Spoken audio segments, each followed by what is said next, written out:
All right, ladies and gentlemen, welcome to Resonance. Resonance is a discussion podcast. We're going to be taking some interesting topics going on around the world. We're going to delve into them and discuss them. I'm one of your co-hosts, Daniel Basmi, and this is Makul Anand.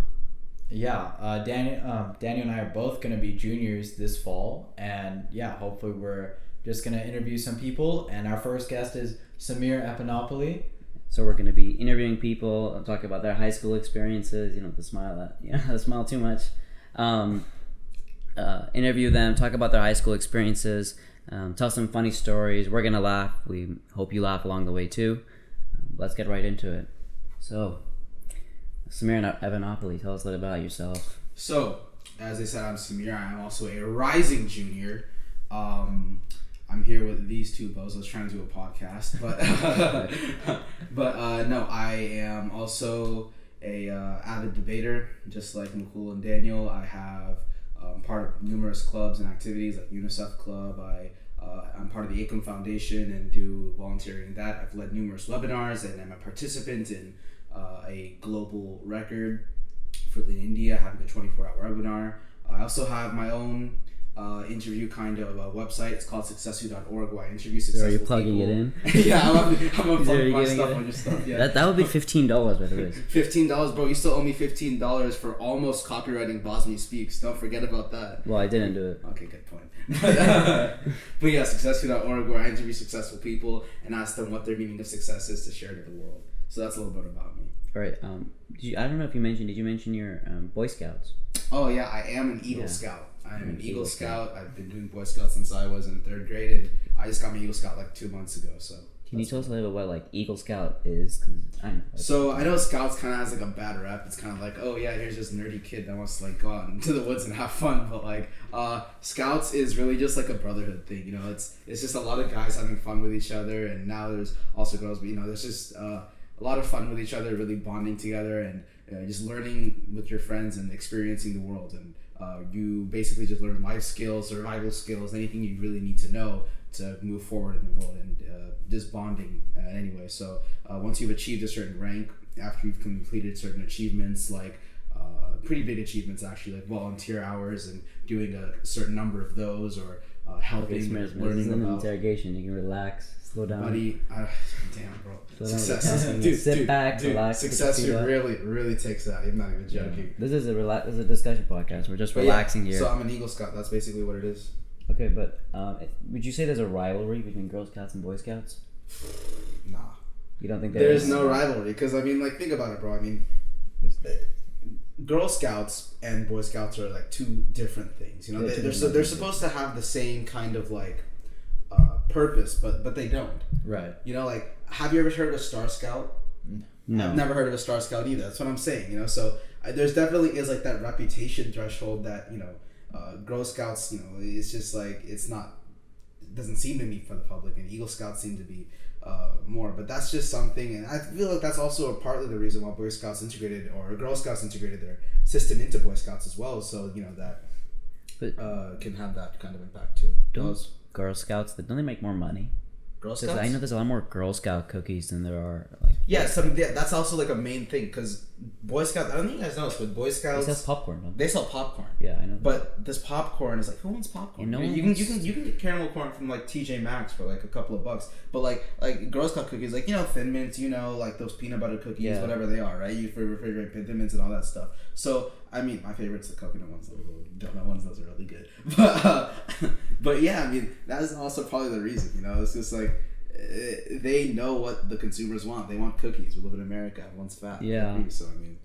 So of course, we haven't really had a full year of school, all three of us here, full year of high school, that is. But what would you say, at least in our freshman year when we were in person, what would you say was the best? That's because of the COVID-19 pandemic, not because we dropped out. Oh yeah. Just to clarify, did not drop out. But yeah, what would you say was at least for you, the most fun part of your freshman year when you were in person? Just having fun. Let's start off at the beginning of the year, going in to freshman year, because let's talk a little about you. Besides your extracurriculars and activities, you started off at St. John's, actually. Yeah, St. John's, and from St. John's I was only 11, I think 10 kids, and I only really talked to like 3 or 4 kids from that group itself. What was your experience there at that school? Experience at St. John's, it was a fun school. I mean, I wasn't like a loud kid. I was more of like a quiet-ish kid. Surprising, but I mean, I was just kind of there, and I was just doing my work and stuff. I had friends and stuff. I had a good circle, and we were just having fun. But I mean, it was different than like public school, because I mean, in that class there was only 50 graduating students, 50. And that's 20, of 8th grade. Yeah, I mean, there's that's a huge culture difference going from like this small little school when you jump to like high school and there's like everybody there. There's like 3,000, 2,000 kids there, and it's just like, well, what do you do now? Right, because I think BCHS they have like around 200 students or something. I don't know. For each graduating year, it's close to like 100. It's very low. What do you think that, at least for junior high, which is middle school to the other states besides California, but do you think that you should have gone to like a public junior high to make your high school like better, or do you think that like your transition to high school was okay? My transition to high school was generally okay, because I mean, even though like it is a private school and whatnot, like whatever it is, and there's less students, but like, being social is being social, right? Yeah. You can talk to people and make friends. Yeah. There's definitely people in St. John's that I never even talked to. Like, I can name like 5 kids in St. John's that I've never talked to in my life. I'm sure there's a tons of, but like I'm sure there's hundreds of students that there is hundreds of students that I haven't talked to in my life. But I mean, besides that fact, I mean, it wasn't too hard, because I don't know, like, I just realized that I had to start talking to people to make those connections, and that realization comes in. For those of you that don't know Samir as well, I think Samir is actually quite an open, talkative person. At least he is in high school. When I knew him before, yeah. Turned into a party animal or something. I don't know what happened. But so going into high school, your first couple weeks, we're nearing the 2-year mark of freshman year. So first couple weeks, what was the experience? What was the atmosphere? Were people kind to you? Was it? Yeah, I mean, the first day of school story. Okay, so the first day of school, my friend Rohit, he wasn't at school the first day of school, so I had to like get his classes and like show him all the stuff. India? He was in India. Yeah. So my dad, normally I'm like, okay, Dad, you can just drop me off and I'm gonna go inside the door. Yeah. He parks in the back of the school, walks with me up to the front of the school, and everyone's coming in. And where it's like huge wall of all your class numbers and everything. You gotta take a picture of it, right? Yeah. So I had to take a picture. I came back and my dad's like, "This is not a good picture." And I'm like, wait, what? I'm so like, okay. He walks with me inside school, holds my hand, takes a picture, and comes back out, takes a selfie with me in front of the school. And then I walk inside. Was this the first day of school or the week This prior? is the first day of school. Because first day of school, you also have to grab like your schedule and stuff. And they changed everything. Yeah. It's like, and I thought like, oh my God, this is going to be the end of my life. But then I realized nobody cares. Literally nobody cares what you do in high school. Exactly. It's like, you think it's great because you think so much about like all these things, like the little things. Like everyone's looking at you. Everyone's looking at you and stuff. Nobody cares about you. It's just like you're your own person, your own world. They're out doing other busy stuff, so do whatever you want to. Yeah. I think. What was you talked a little bit about your avid debater. Yeah. So what was your experience going into forensics? Would you recommend it to other students? So let's start off with experience first. In 8th grade, we had a debate. Course a debate. It was a public forum debate, right? Yeah, public forum debate, and I choked so hard because I had no idea what I was doing. The BCHS kids that came in and taught with us, no dirt on BCHS, but these specific people, I don't know their names, but they didn't really help. They just told us what forensics was, and like they're like, make an argument. I'm like, okay, dogs are better than cats. Sorry, it's blasphemy if I said the other way around. But I'm like, dogs are blasphemy. Better than cats. You're Stephen A. Smith now. Blasphemy. Yeah. Blasphemous. Blasphemous. Well, I mean, dogs are better than cats. Dogs are better than cats. Dogs are better. I mean, he would know. You have 2 dogs. Exactly. This is true. Yeah. I have no dogs, and I still. How are the 2 dogs now? Oh, bro, it's how's Ruby? Dude, I forgot how having a puppy was like until we got her on Friday, dude. I have not slept. Yeah, just for the record, McCool did not have a dog till maybe last year during summer. Oh yeah, he got a boxer who named Rocky. Yeah, bro, absolute legend. Legend. This guy is literally, he rules the house until Ruby came along. Yeah, Ruby's the Cane Corso Italian mastiff. Ruby's our 4-month-old puppy. We just got her yesterday. Just got her a couple days ago. Friday. She basically tries to dominate everything, but she's like about 20 pounds. And 20 pounds? about, yeah, she's probably maybe a little bit less, but you know. What breed? Cane Corso. Italian. Here, I'll show you. Mastiff. Yeah, but you know, she's. We'll put a photo right here. I don't know if you guys can. Yeah, I will 100% put a photo. What is this? Yeah, you can include a photo. I will. I've always wanted to do that, like a photo right here. Yeah. But yeah, like it's a complete different thing having two dogs and getting them used to each other and not them trying to kill each other, and you know. Right. But you know, now they're used to each other a little bit, and so it's just going well. So do you think there's sort of like, because I know I've had a few friends who've had multiple dogs, right? And for example, one dog, or like each dog forms an attachment to one person in the household. Yeah. So like I know I had a friend who one of his dogs had a huge attachment to his mom. Right. It was only that just follows her around, and it just kind of her almost like feels as if this is like she's like her only owner. Like she just lives with the rest of these people. Well, yeah. I mean, I would say with my oldest dog, Rocky. Sorry, my oldest dog. He's 14 months old. And before, you know, I had like a really strong bond with him, and then all of a sudden, you know, he's just following my dad everywhere, and my dad is just the one that he always like looks up to and all that. But I would say like he has a pretty close bond. Like I would say you can tell that there's like a different behavioral sort of change. Yeah. With if you see a dog with different people, I'd say with like Ruby, she already instantly is like attracted to everyone. Mm-hmm. Like she's fine with new people. I think it's because she's very young. But yeah, I'd say that she's already kind of gravitating towards my mom. Yeah. I think you told her like she calmed her down when they were. Yeah, like my mom somehow is able to calm Ruby down and all that. I mean, it's kind of important when she's 4 months old. old. Speaking English or Hindi? Hindi, yeah. But Ruby was trained in English. 100%. So that's a little strange. Yeah, but that's kind of weird. Yeah. But I mean, over time, you know, Rocky has learned Hindi and English commands. It's like you tell him to sit and say sit in Hindi. It's this exact. How do you say sit in Hindi? I do not want to butcher the pronunciation. Just do it. Just give it a go. No, come on, no, bro. Channel the inner Indian. Come on. Honestly, I don't even know. You have to channel it. I don't even know. It's just like, I don't know. It's just like something. My mom will just say like random things in Hindi. It's not even like sit or down like a command, but it's just like random things in Hindi. It's like somehow Rocky understands. Like get over here or calm down. Yeah, exactly. But yeah, I mean they're getting along just fine, and yeah, you know, hopefully.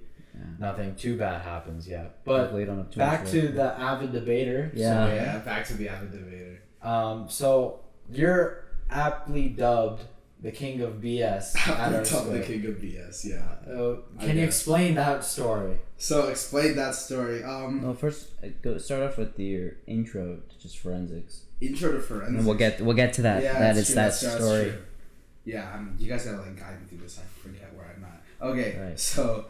Yeah, that was in 8th grade, and I went up on stage. I had no idea what like flow paper was or anything, and I choked. I went up there and I'm like, and I'm just like, spying is bad, and I just left. How many people were in the stadium? It was stadium. It was like. It was like your audience. It was like close to 100 kids. Yes. So just for the record, flow paper is what we use in debate. It's sort of a note-taking paper, just a long blank piece of paper. Not that important, but good. For me, it wasn't even like that. They had like boxes, and they said random stuff next to it. It's like how am I supposed to know? And my team, they didn't really do anything. They were like, they didn't look up any arguments because they wanted to be the debate person, but they ended up being the speech people. So right. I'd be. And you were doing public forum? I was doing public forum. Yeah, and just for the record, public forum is a team debate with two people, a 2v2 basically. Yeah, I did it with 4. You did it with 4? It was 2 speakers and 2 researchers. Oh, okay, that doesn't make any sense. It does not make any. I know, but then went to Stockdale. Did not know anyone also in summer camp. Summer camp was really cool. Me and Mukul absolutely rocked everyone. But that was pretty fun as well. Actually, this is interesting. I didn't go to debate summer camp because I was considering not doing forensics. Yeah. To just take Spanish. That would have been one of the worst decisions of my life. You know how hard it was. Not only to convince Daniel to do debate, not only for him to be my debate partner for our first tournament, but to show him debate, bro. The night before, I remember just explaining everything to him. And the debate that we did is somewhat technical, even if you're a novice, policy debate.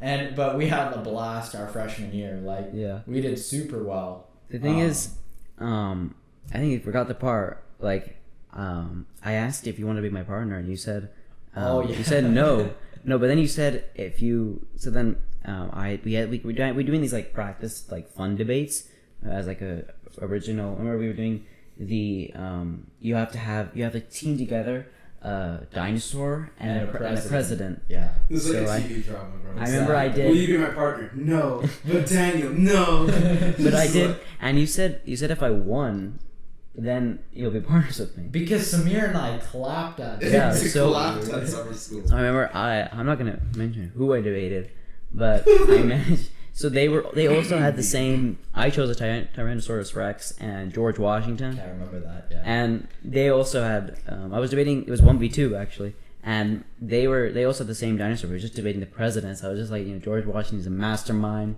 He's a general, and somehow I won that unanimous decision out of 15 people. I won that debate, and he was sold. Yeah, exactly. Because, I mean, Samir and I, we instantly bonded. Like, I've known this kid for how many years now? What, 8? Something. Samir actually lives across the street. And I've known Daniel for about 4 years, almost. Almost Getting 4 close to years. 4 years. So, like, I was like, oh, well, I know Samir. We debated together already. We could easily do well. But, I mean, I think the debate itself, like, was a super fun experience. Like, I would say it gets you out of your shell. I think I made more connections in debate than I have, like... 100%. Yeah, I've had some pretty unfortunate partnerships, but... it's okay. It's not as bad. It's not as bad as It's not as bad as other people. I think something that debate or like forensics in general, because forensics is speech and debate, it's not dead bodies. Yeah. Oh yeah, we gotta clear that up. Yeah, we gotta clarify that.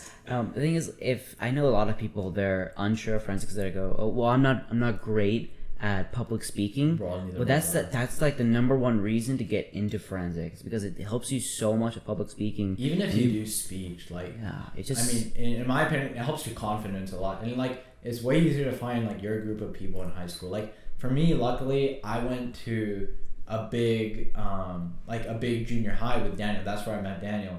But Warren. And basically everyone at that junior high went to our high school, Stockdale High School. So like. Of course, it was easier for me to find people, but like I totally relate to people like not finding their group of people. So in my opinion, like if you really like it, forensics, if you have it, is like a super great option. Yeah. It's like, because I remember I came from a super small elementary school into Stockdale Elementary School into Warren, and Warren is like full of it's like the biggest junior high in our area, and so I remember like not knowing anyone. I think 4 people from my elementary school went to Warren, and so I totally relate to people like not knowing anyone at a school and like being new. So I would say that forensics is like super helpful for that. Yeah, do you remember how we met? Oh yeah, we met. Well, you have to add that they're romantic. How was it? The romantic. Not right now. anything. You have to. How was it? We had first period PE together. But that's not where we met. That is where we met. That's not where we met. This is like an old okay. couple, bro. Let me just This say, is like, acting like an old couple. I remember. Bro, there's a reason we got second for best romance. That's true. I remember. Who got first? TV and was it Allure and computer. Allure? Yeah. Oh, that.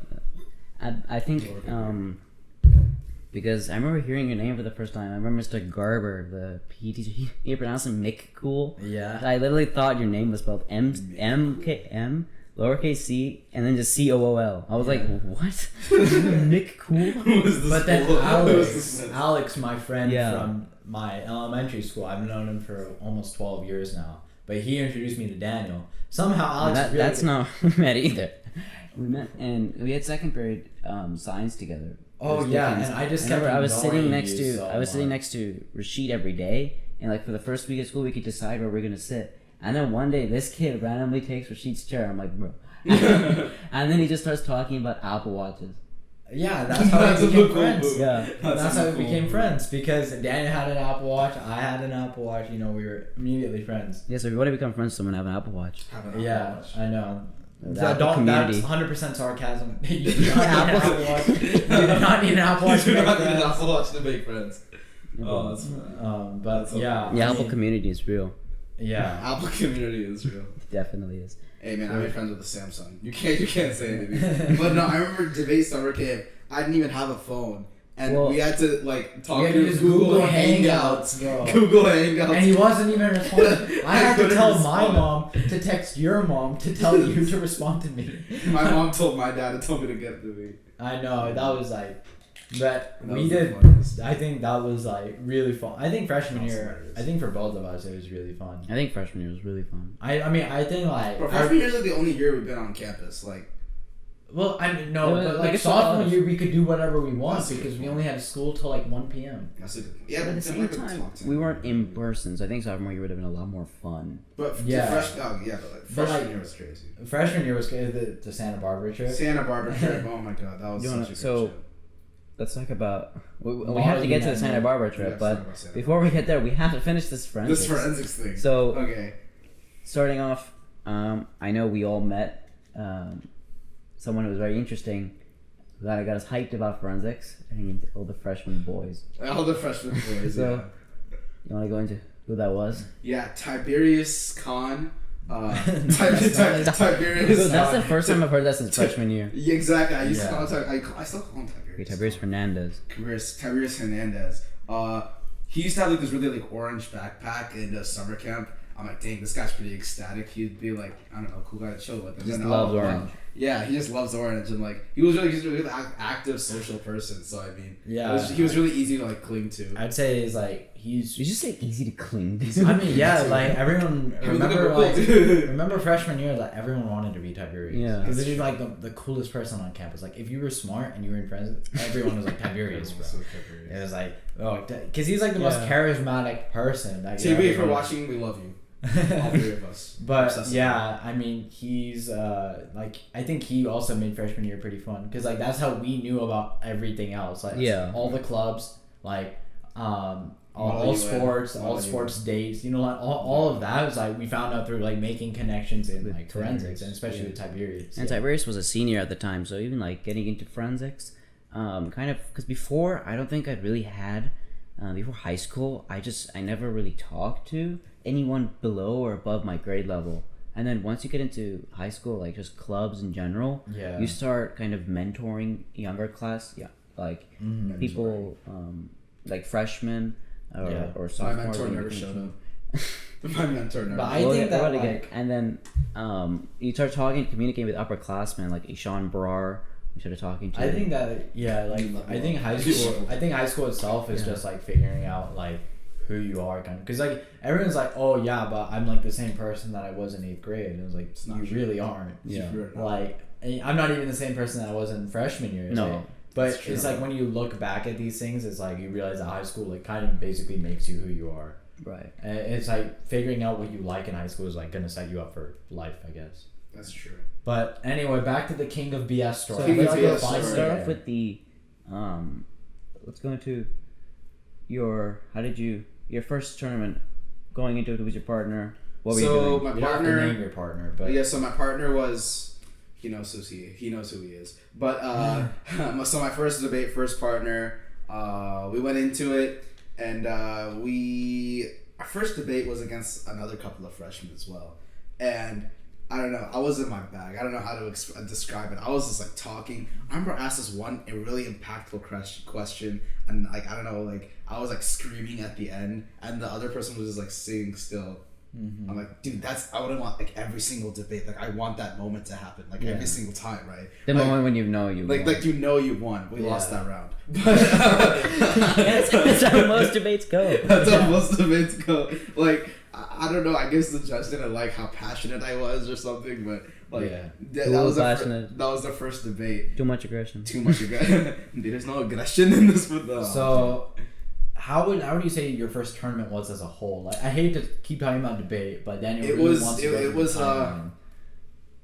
pretty tiring. Yeah, it was pretty tiring. I mean, like you're in a suit. It's like big. It's September. It's September. Hot, it's hot. You're swampy. Like you're there for like 16 hours. Yeah, like people are like on a weekend. People are like high of caffeine and I don't know, maybe cocaine. We'll see later. But okay. Oh, we can cut that part out. You can cut that part. You can cut it's that a continuous shot, bro. Oh shoot. Okay. I'll just bleep. You just gotta That's all I'm saying. We gotta reshoot. We gotta reshoot the entire thing. Just all 25 minutes. Okay.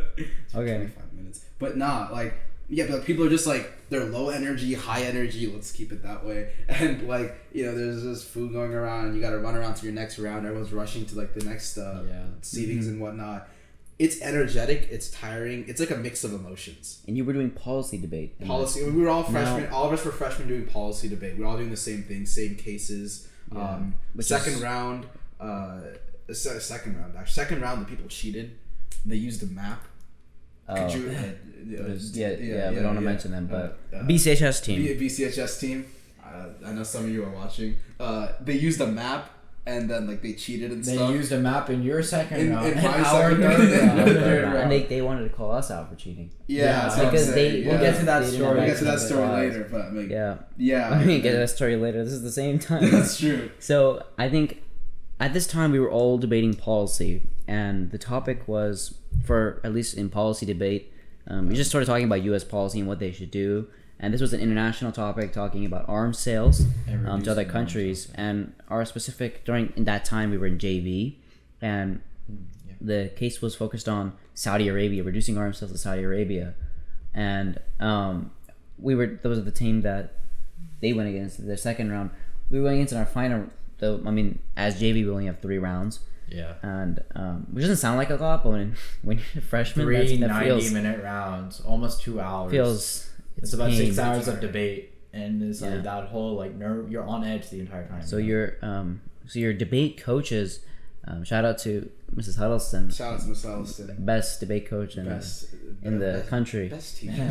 In the country. And she was constantly working to give us the files that we needed for JV. And that's where Tiberius also came into play. Yeah, Tiberius was also doing that as well, especially later on when we moved up to varsity. But I know there was a lot of files that were being sent out that for some reason BCHS coach was not giving those files to the students, and the excuse was they meet on block schedules, which is what we've done this past year, and it was just a mess. It was a mess. So they tried to call us out for cheating because we used files that were not. We were in JV. You can't use files outside of what you have or what's given to you. And they called us out for cheating. And then their coach tried to come up to us and convince us. They did pretty good considering they didn't have the files, right? Would you say so? It was her fault that she didn't. Anyway, regardless of that, so that was the first tournament. I would say everyone did pretty well. Like that's I think where everyone found out if they liked debate. Yeah, or not. that's when you found out. And that was like maybe 1 month into school. It was like second week of September. I remember the exact September 14th. That's when it was. But September 14th. It was Tiberius' birthday, actually. Exactly. And that's how I remember. That's how you remember. But then October 7th, that was League 2. And that's our League 2 is like our second tournament of the year. So this is where Samir earns his title. Yeah. And you can go ahead and explain that to her. So I was supposed to do policy debate with my partner at the time. And with a different partner than the first one. And unfortunately he didn't show up. He was sick. He was pretty sick. So he didn't have a phone, so he couldn't communicate with us. So when that happened, it was like 10 minutes before the first round starts. So I'm like, stressful. I'm like, well, is he going to come? So I'm like, screw it. And I go, hey, Miss Huddleston, my partner's not coming. I guess so I have to forfeit. And she thought about it, and she's like, why don't you just do LD?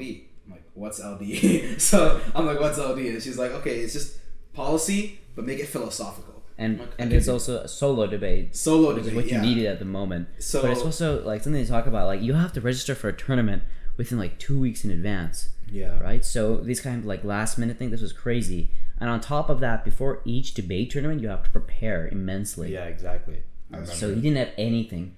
So I knew you didn't have anything. You were trying to prep. So I went up to your former debate partner who was also doing parlay and had prepped. And I convinced him. He's doing LD. Yeah, and I convinced him to give you the files because he didn't want to hand them over. Yeah.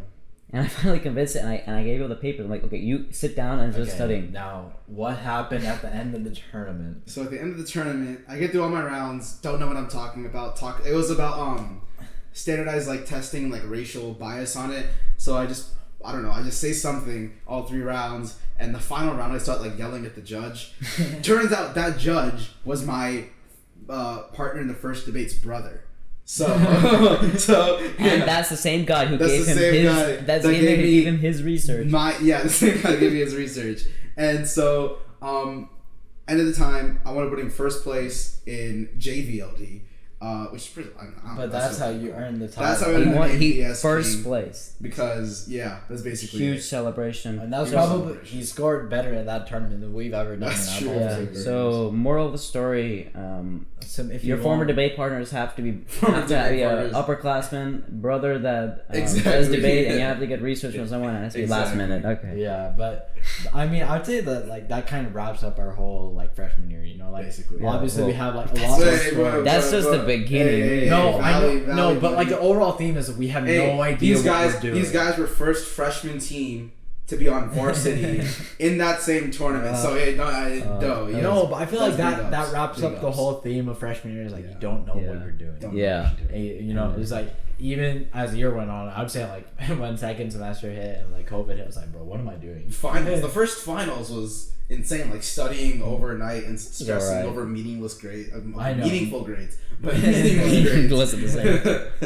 But that was really fun. I would say that like I think for like you forget forensics as a whole. You know, like freshman year is just a time where it's like you have the most fun, and senior year. But it's like freshman year is just like a different type of fun. It's like you're naive, like you don't know like what's happening. It's just like the feeling, like like you're just like you're new in a school. Everyone's like, oh, high school's easy after high school's easy afterwards, and it's just like.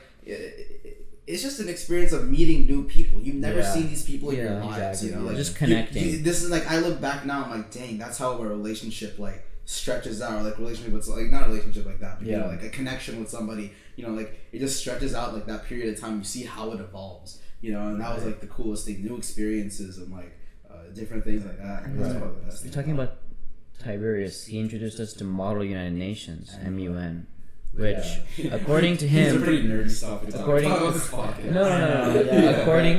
to him, it's like debate, but 100 times worse. Yeah. So, but it's still fun. It's fun, but it's like it's more fun from the travel experiences you gain from it. And anyone can travel too. It's like we were freshmen, we didn't know what we were doing. Yeah, it was me, my friend. It was me, my friend, another friend, in like the back of a van, listening to just Indian songs and bopping out while everyone else slept. I know exactly. It's like we were freshmen, we had no idea what we were doing, and all of a sudden we could go travel on like our first like real school trip, like overnight. We were there for 2 nights, 3 days, you know, like and UC Santa Barbara. Yeah, exactly. And it was like the most fun thing I think I've ever done in high school. It was like that was really fun trip. I would say that like just the idea of like traveling for school and like not having to be like insanely knowledgeable to do it is like, you know, insanely knowledgeable. I mean, what we didn't know that much about it. We were like 3 weeks into our real like Model UN, and they're like, oh yeah, we have UC Santa Barbara like set up. You guys can go if you like sign up. Yeah. All of a sudden, all of us signed up, and then And I know you have some funny stories. About what? About UC Santa Barbara. Oh yeah, I have a lot of stories about that. I would say that my roommates, they're basically 5-year-old child. You can go ahead. I don't really want to name them, but I'll just say that the story has been told to me. Everybody knows. Okay, but I'll just say so. I had a roommate, Ryan. All right, he'll be on this podcast hopefully in a few episodes. Or maybe next episode, who knows? But Ryan and Rashid. But Ryan, he basically like first night we get there, he's at 3 a.m. Rashid wakes me up and he's like, Ryan's doing push-ups on the floor, and I'm like, what is happening? And at this time, you only have 2 beds in a room, and they put 3 people. So I was like, by the way, I'm 6. I was like 6 foot then. I'm 6'2" now. I was 6 foot then. I'm like, I'm not sharing a bed with any of you. And they're like half my height, alright, especially Rashid. But anyway, so Rashid and Ryan are sharing a bed, and all of a sudden Rashid wakes me up at like 3 a.m. that Ryan's doing push-ups on the floor of the hotel room. And so I'm like, okay. And then second night, Ryan, before he goes to bed, like he brushed his teeth and everything, and he's just eating like a quesadilla in his bed at like 9 p.m. and it was a beef quesadilla. I don't understand why Rashid gets so freaked out by him doing push-ups or eating. Like, no, but going to you. The thing is Rashid is Hindu, right? So it's like you stay as far away from beef as possible. And so Ryan just spilled like his beef quesadilla all over the hotel floor. Oh, I didn't know that. So he's like the messiest eater you've ever seen. And so Rashid just is like Nah, I'm not sleeping in that bed. Oh, But I remember we got into our room and there's no talk. You gotta tell the quesadilla story, dude. So- So the quesadilla. Okay, yeah. we'll get into that. But dude, the quesadilla story. Ryan forgets his quesadilla, so they had to move rooms or something like that. I don't know what Yeah, happened. Because they started off with So the teacher and another senior had to move into the other room, their previous room. Ryan forgot his quesadilla in the mini fridge, and I don't know what And the mini fridge in decision the he original just room. really needed his quesadilla at this point. So he goes to them at like 10 10 p.m., 11 p.m. at night, and he just knocks on the door. And the way she described it was like he looked like a bum, like he was about to sleep. He's like, "Can I have a quesadilla, please?" And I think I left my quesadilla here. yeah, and then can I have a quesadilla? And they get into it. It was really fun. Yeah, It was a I mean, fun I'd say that experience. like UCSB or that whole Model United Nations trip is less about the competition, more about More It was about just the experience. I think what was really funny, we got into our room, and I know everyone was debating over Where? who's gonna sleep where, who's gonna sleep, because we have 2 beds and there's I'm 3 like, bro, people. I take a nap on And, that. What are you talking and about? Samir was just like, the second we get in the room, he pops on the bed. I'm not sleeping with anyone else. So it was me and Jaskar, and then I remember the first night. Jaskar, Separation wall. yeah, Jaskar made a separation wall, and then also he started playing he was doing music Yeah. on max volume like the first 20 minutes, and then like after 20 minutes he's like, wait, first he tells us it's part of his he has to do it for religious reasons, so we're like, okay, and then later on he's like, oh yeah, I was just kidding. Like, I was just like, Yeah, I mean, like like the whole overall high school experience is like that's pretty insane. But like Samir, what are your plans? Or like, how was your sophomore year? Like, describe it not as in much detail because we were online. well, I mean, but- there's a lot less. Well, there's a lot less, but I did get to do a little bit more because like I don't know how to describe it. I was just like I got to opportunity to expand my own website, opportunity to I guess just grow the stronger connections that I have, because that's when you realize that there's some people that you do want to associate with, and the rest are just like Bums. they're bums. Okay, yeah, they're bums. bums. Just bums.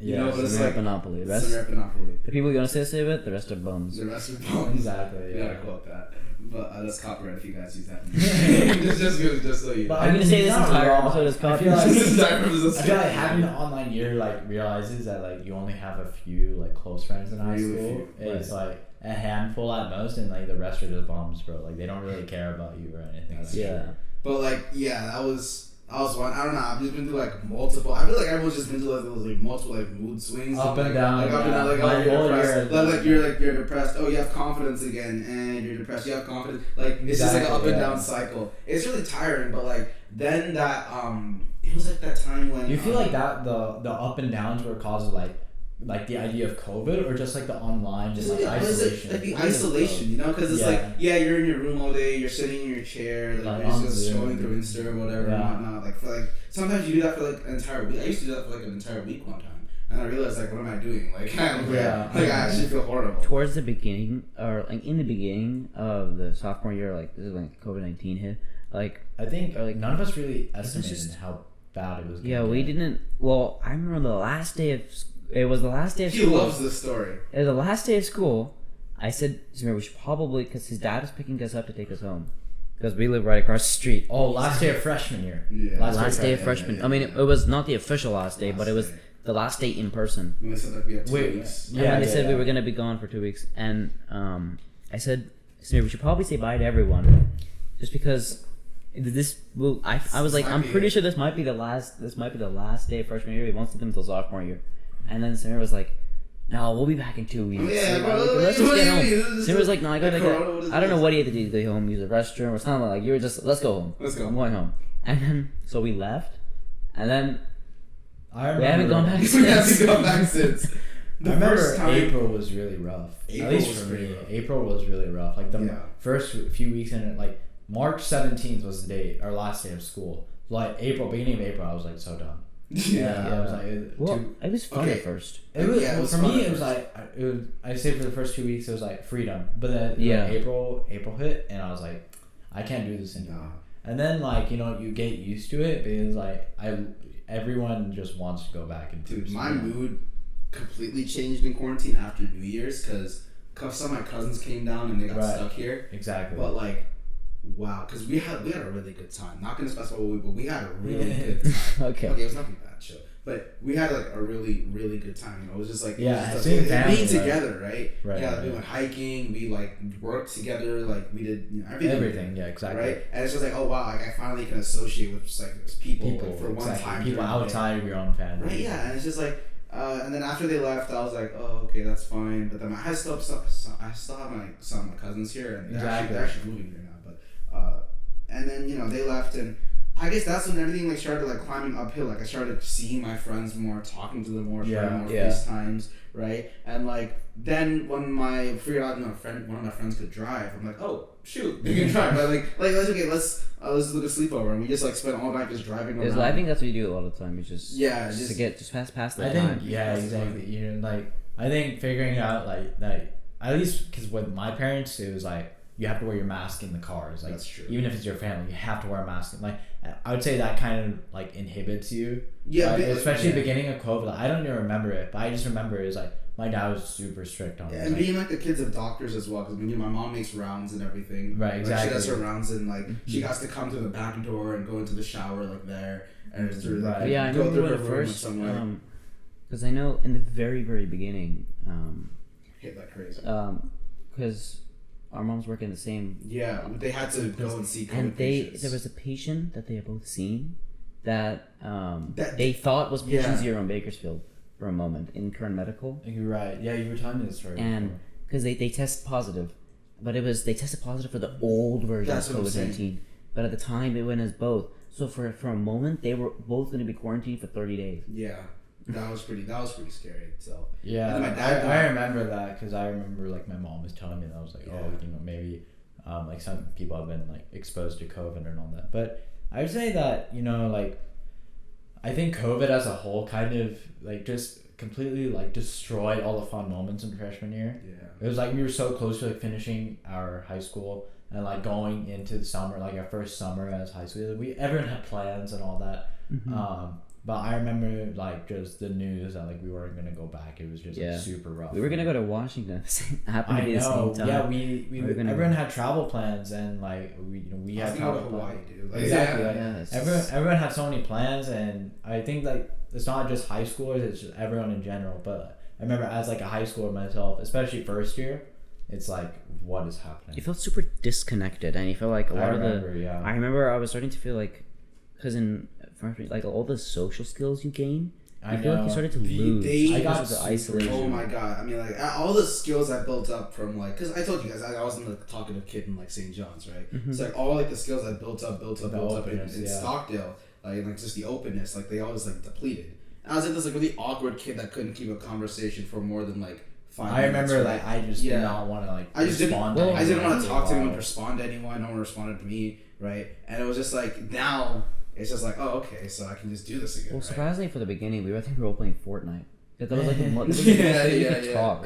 At least we could talk. It was just something that we could do. But I remember in the beginning, you were really, for most of the summer, you were okay. But then toward like the school year, towards like the middle, it became very silent. Very. Like you'd only text. They say, okay, we're going to go tennis, and only talk then. But regardless of that, like he just stopped talking. Yeah, I remember. I feel like even recently I became super distant. But it was just like I think that's just like as Samir saying like the COVID up and downs and like that type of stuff.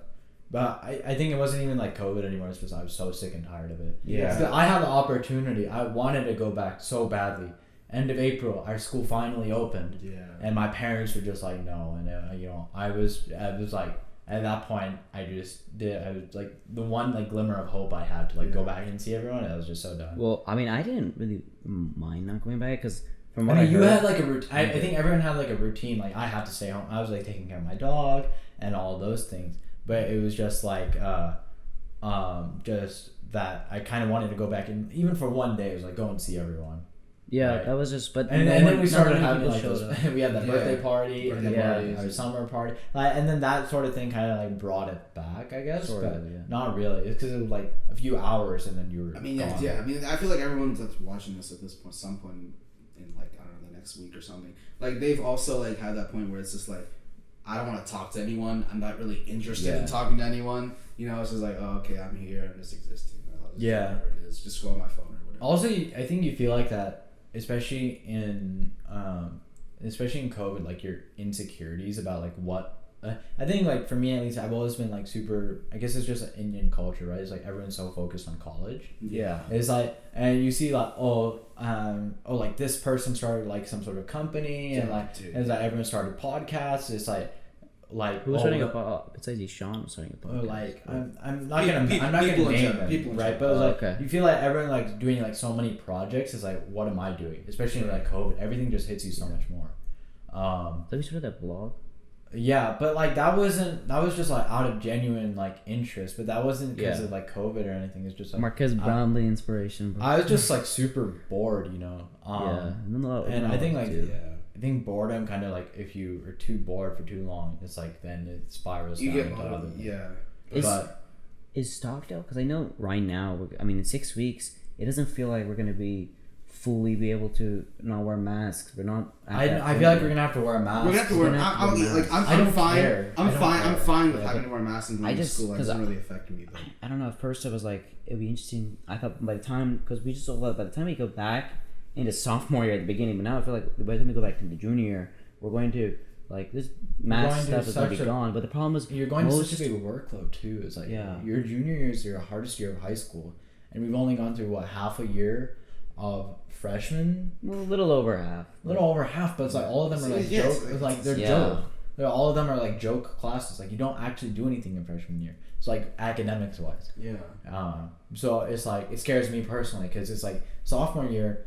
It wasn't that intensive. I would say the most intensive part of it was AP exams, right? Maybe. But it was like that was 2 days, and it's like imagine having to keep up with an in-person workload. Honestly, like it is gonna be hard, obviously, but I mean, like that's also just what you have to go through, right? I mean, like if you think about it like simplistically, like it's gonna be a bunch of work, but simplistically, simplistically, yeah. But like it's gonna be a bunch of work, but like I think like I'm still the core of work is just doing it. Right? As long as you just do it and you try to understand, you'll be fine. Like that's the way I can think of things. I know. I mean, it's not like I'm worried about work. I'm just saying that it's like I cannot do more online. Yeah. You can't do more. I literally cannot stand it. That's anymore. true. Yeah, I think I'm done with it at this point. I mean, we're taking the online summer course, but that's just because it's easy. But it's like we don't have a choice otherwise. Yeah, like, we need to get the credit out of it. It's like I'm done with online school. That is like it's like I want if I have the choice to go back in person, I want to go back in person. Yeah, but the thing is, and my philosophy has not changed. I don't know what's gonna happen next year because it's looking like the Delta variant is now spiking. Well, the Delta variant is increasing, but it's not a huge issue if you're vaccinated. Well, I mean, they haven't done very extremely thorough tests, but I think the problem is that most people our age aren't vaccinated actually, which is strange because I feel like everyone in our friend group is vaccinated for the most part. But there's actually like the numbers show like there's very few people that are high schoolers are vaccinated. Yeah, I mean, I guess that's like, and I don't like that because personally for me, I was refreshing Wall Street Journal, like refreshing my news every day because I'm still not 16. I was like literally the day I could get my vaccine, I went. I mean, everyone. There's definitely I know people that have doubts about the vaccine, and at the end of the day, even if I don't agree with them, I guess I know it's their choice. I mean, I know people have doubts, but at the same time, it's like I feel like that shouldn't. I just like personally for me, it's like online school is just not it. Yeah, and it's never going to be the same. It's like I went to school for one day, last day of school, and after school too, and I saw like a few people that I recognized. But it's just like that atmosphere is like you can never replicate it. Like no matter how many like meetups you have with your friends, it's like even this is like this is not the same. It's just like being in that atmosphere again. Yeah, I think have other schools started vaccinating kids? No, they have not. Schools have not in this. That's so strange. They should do that. But I mean, it's just that's part of it, I guess. That's the negatives. That's basically the negatives. Yeah. But like, I don't know. I've had a bunch of positives. I don't know what I did. I tried about some of them. Yeah, but I started working out, right? Yeah. I'm pretty sure a lot of us started working out, right? David starts coming to the gym now. Like, I just like appreciate life more, honestly. Like I appreciate my friends more, everyone that I came with. Yeah. Right. Like low points. I don't know. I never really had like a low point before. Like COVID, right? So it's just like I got to relate to people that are in low points right now. I can say, okay, well that's how it feels. Like that's not a good feeling, right? Yeah. So I mean that also made me relate to them better. I mean like it was just it gave me a different perspective on life, which I appreciate. Which I genuinely appreciate. You know, I would say for me, psychologically at least, COVID had a really like detrimental impact.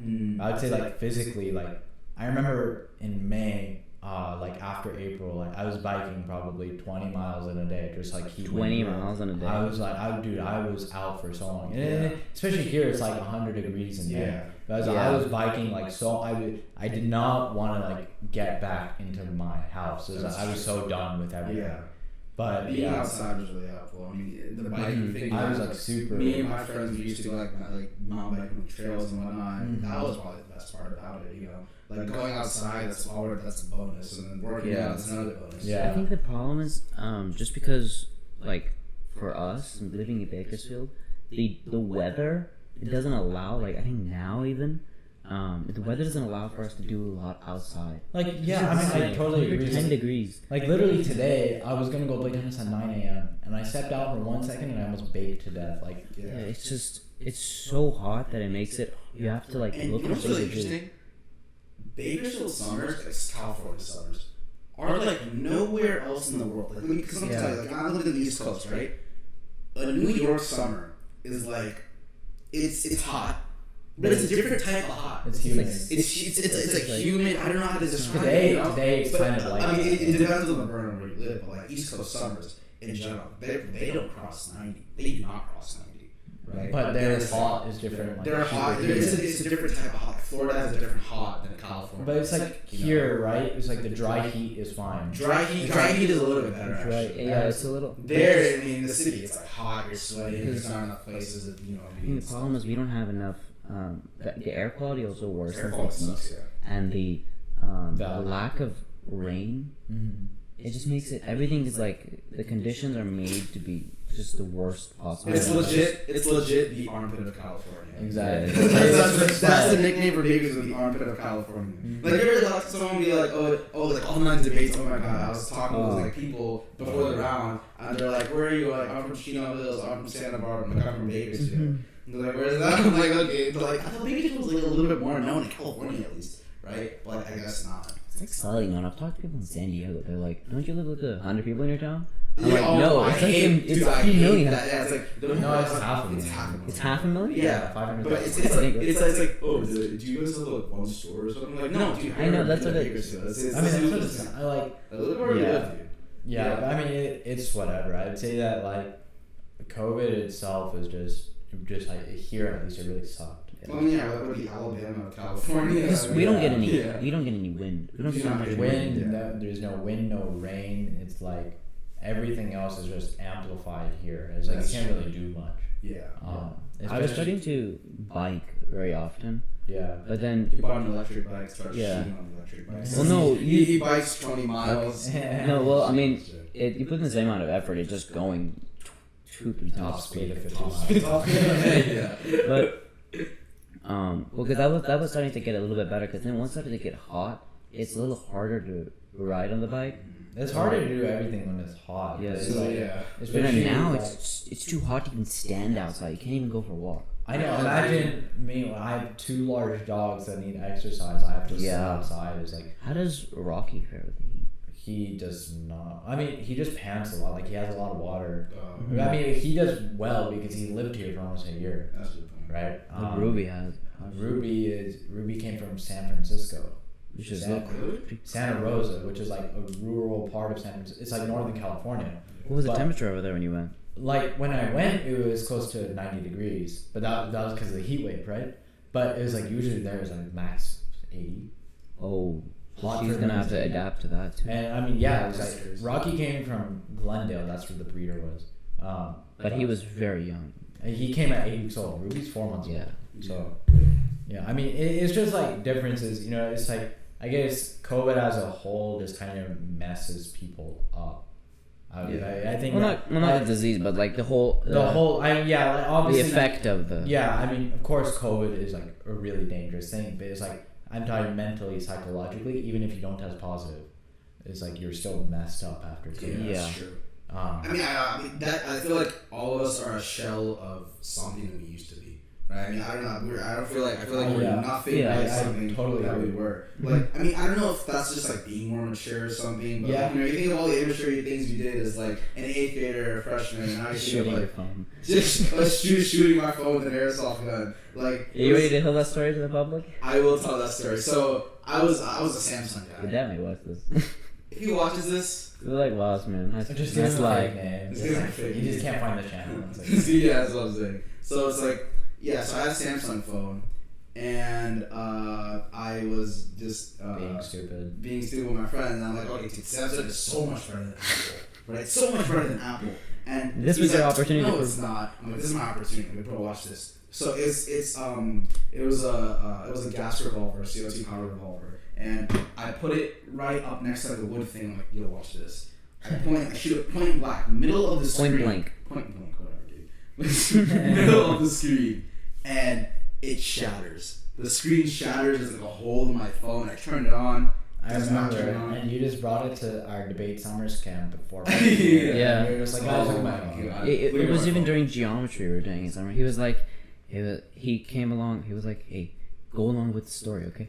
Go on. He dropped on a very sharp point. No, Yes, so, I know this this is story. He said what I someone said. was gonna This hit is what I said. I said I was riding my bike, so I'm like, Dad, I was riding my bike, and there was this car. It was coming so fast down this thing, and like It fell on a very pointed rock. no. It was even stupider than that. You're not pushing the circular. No. I said, so basically what happened was like, I was, you know, like my shorts dad, like the short, not short shorts, but like the shorts with like the small pockets. Yeah, so that car came, I had to brake really fast, and like my black tire drifted, and like my phone fell out of my pocket, and it fell in between the gears. Of the bike. And then I was like pedaling really hard, and then like smashed it in, and that's how For a second, I thought you were saying it fell in the gearbox of the car. I was like, how did he buy that? Oh, dude. But yeah, that was probably one of like I was pretty slick with that. That's what King I was of BS. That's what you King of BS. Yeah. So, off of talking about some relevant events that happened last night, you hear about Conor McGregor. That was See what happened? unfortunate. That was like you know the things he said was like insane. First of all, Your wife is a your wife is No, a- but like besides that, like this that was This insane. was the truly because This was the their trilogy. first fight was I think close to 8 years ago, Something like that. and Poirier Hunter won. Hunter beat Poirier In the first fight. within 2 minutes he won. Mm. He knocked him out, Oh, and then it took 7 years for Poirier to get his revenge in the second fight, and he knocked down. I feel like that's just I'm not super big until Did I. Poirier win? No, I think McGregor won the first fight. No, McGregor won the first fight. Let me just check. I wouldn't say I'm like super big into like the whole. Just Poirier won. Just say. Keep on talking. Yeah, I wouldn't say like I'm like super into like the whole I'll UFC mixed martial arts like fight type thing. But I can't say I've ever like watched it, and I don't really care to watch it. But it's like still even me is like I do not follow any sort of UFC or MMA like type thing, because like I still knew last night as soon as Conor broke Samir, they his- wouldn't have a trilogy if he was 2-0. Yeah, bro. That's it. Okay, yeah, you know you're right. But- He's so adamant about finding. I know Conor McGregor lost. Yeah, no, but but Conor I don't McGregor follow UFC either. Sorry. because I don't really follow the UFC that much. But Conor McGregor, he's just he's known for his trash talk, which he didn't have at his past 2 opponents. He stopped talking trash. Because And he then- lost. No, but even Cowboy Cerrone, like he wasn't talking. He just people were saying that the old Conor is gone, like the guy who was the Until Irishman. last night. He said the Stephen A. Smith interview. Yeah, but no, but then recently he That's- started back. He's gone Yeah. back to his original. It's because he doesn't at Bro, all. another thing. Nigeria beats USA Oh, yes. in Olympics I saw that. basketball. I saw that. that. Did you see the KD block when he just went up and I didn't see that block, but I was just so Easily, surprised. What was the I- score? It was like I 10 think points. it was 3 points, 90, Yeah, it was 87. I know. And I know it's an that exhibition, but yeah. that was insane because like okay, think about it, like USA basketball, NBA is like it's the professional pinnacle level of basketball. Like that's what it Because is. we have the best basketball players. We have the best basketball players in the country, but like In the world. regardless, In the okay, world, yeah. the person on Nigeria that blocked KD, that guy was from the NBA. But that's regardless because it wasn't just that one guy. It was a collective Nigerian effort. It's so strange because the United States has always won. Just because the NBA is so much more skilled. Like players come from across the world into the NBA because it's so much more skilled than any other. And honestly, I feel like those people that come from outside the country are like a lot more talented, in my opinion, in which we've seen, than the people that come from inside. Like Giannis, dude, Luka Doncic, Gordon Dragic, like everyone, like Chris Giannis, dude, like all these people, right? And it's actually insane how like you can see that almost every single international person that comes here is either a bust or a make. Like I don't really follow NBA that much. Like I know a little bit of it, but I remember in my freshman year I went out of town and I actually saw Marc Gasol and the rest of the Spanish basketball team. We were at a hotel in Newport Beach and we were sitting down and we looked over and for a second we were like, that guy looks very familiar, and my brother realized that's it's the guy who starts with a Z. Zaza Pachulia. Zaza Pachulia. Because we were like, that guy's like really tall. Yeah. And then and then we noticed like his kids, those were Zaza's kids. But we didn't approach him because we weren't sure if it was Zaza. Exactly. I didn't approach him, but I know Ronit. I was with Ronit, and he's like super into the NBA and all that.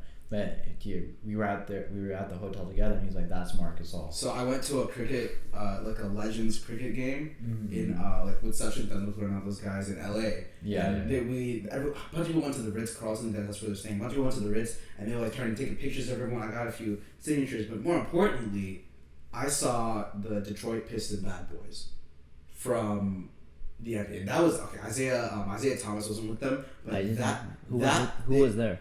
It was just some people on the team. I forget their names because it was just so in the moment because I couldn't see their faces, but I knew who they were, right? And I'm like, oh my god, like this is NBA history, like Did right you here. approach them? Huh? No, they were like surrounded by security and everything. They were in the big leagues, right? So I mean, like, but that was insane because it's like you see those guys on TV. Everyone hates that team. Right, everyone hated that team. Michael hated that team. He almost pulled out of the Olympics because of Isaiah Thompson becoming on the Dream Team. Right, like that was insane to me. And like, dude, sports in general is honestly just, in my opinion, sports is so awesome. When you become attached to a sport, it's like, oh my god. It was like when you finally figure out it's like you're attached to sport. Is like when you're actually like rooting for someone. Yeah. And you get mad anytime like your person makes a mistake. The Euros today. Yeah. Today, oh my god, that. I felt so bad for the second to last penalty kick for England. That was like the deciding one. I was like, oh my god. Like I kind of had my gut for Italy. I was going for England. I kind of had my gut for Italy just because today there was also an Italian person playing in Wimbledon. Yeah. It was Berrettini or something. Berrettini, yeah. And he lost, but I was like, it's okay, Italy. Yeah. There's something. There's a sign. One of them is gonna win, but. That match was crazy though, because I know England first 2 minutes, the first goal, right? That was like, okay, it's over at this point. But then at 67 minutes, someone else scored another goal. I forgot who it was. Yeah. And that was like 1-1 penalty shootout. It was probably one of the most intense penalty shootouts that have probably happened. There's gotta be more. I'm sure there's FIFA. FIFA. I mean, but dude, Messi, Copa Americana. Yeah, I saw that. That was like first, like that was first. Yeah, that was awesome. That was pretty. I mean, I think that like just sports in general, like how would you say, like even in high school, is like how do you think you made a lot of connections just because you followed a lot of sports or? Like, oh, dude, I mean, yeah, it's a conversation starter. You know, you have someone with like a Lakers pop socket to be like, hey, that was a cool game last night or something like that. You know, it's just like it's a conversation starter. You keep relationships with people that way. Yeah. My 7th grade science teacher, like we both. He didn't like the Lakers, but we both like basketball so much, right? And like, you know, he went to a Lakers game, he got me like a couple of like free pop sockets and stuff like that. So it's like it engages relationships, you know. It's pretty cool. Sports it's a connecting. It's a connecting. On to like another thing that happened today was Richard Branson, Virgin Galactic. Virgin Atlantic owner. He went to space. Really? That's who he is? He owns Virgin Atlantic. He owns. Who was actually Sir Richard because he's not even in Sir Australia, Richard Branson. but no, I think he's English. My dad was telling me that he was like English business. yeah, I know, but okay. Anyway, he was knighted and he's sir. Yeah. My dad got mad because I didn't call him sir. So he's Sir like, Richard. yeah, Sir Richard Branson. So he owns Virgin, like the whole like train, the planes, and all that. Like you know, they do a lot of like in Europe. They're not here in the U.S., but like in Europe, you know, they're like there a lot. Yeah. But he went to space today. That was insane. Was it considered because Bezos is saying that that's not space, but he's going to space because he's going 15 meters higher. No, because he tweeted out, he was like, "Congratulations on your first space trip." Because or something like didn't that. He said, "Oh, I can't wait to join the club" or something. Yeah, but Bezos is going. I guess they're going higher than him. Yeah, but Dude, I would honestly, say though, like, like, he still broke orbit. But think Yeah. about it, like this, okay, like think about it. This is like the beginning.